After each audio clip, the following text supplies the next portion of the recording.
আচ্ছা ভাই, এটা কি শুনতেছি চ্যাম্পিয়ন লিগে নাকি ফরচুন বরিশাল পার্টিসিপেট করবে না? তো এই কথাটা শুনে বরিশাল ভাইদের বুকে যে কত পরিমাণ আঘাত লেগেছে সেটা আমি বুঝতে পারতেছি। 10 বছর পর কিন্তু আবার নতুন করে চ্যাম্পিয়ন্স লিগ শুরু হতে চলেছে।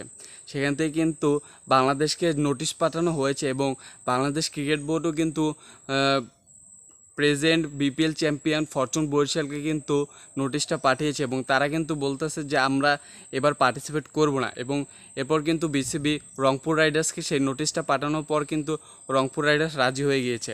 কারণ আমরা সবাই জানি রংপুর রাইডার্স কিন্তু খুবই দামি একটি টিম। এটি কিন্তু বাংলাদেশের সবচেয়ে সফল ব্যবসায় বসুন্ধরা কোম্পানির কিন্তু একটি টিম এবং তারা কিন্তু চাইলে পার্টিসিপেট করতে পারে এবং তাদেরও কিন্তু টিমে অনেক ভালো ভালো প্লেয়ার আছে।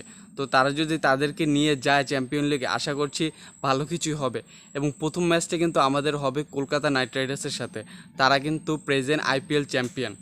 তো দেখা যাক কি হয়। আশা ফরচুন বরিশাল না যাওয়াতে খুবই দুঃখ পেলাম, কারণ আমি নিজেও একজন বরিশাল্লা।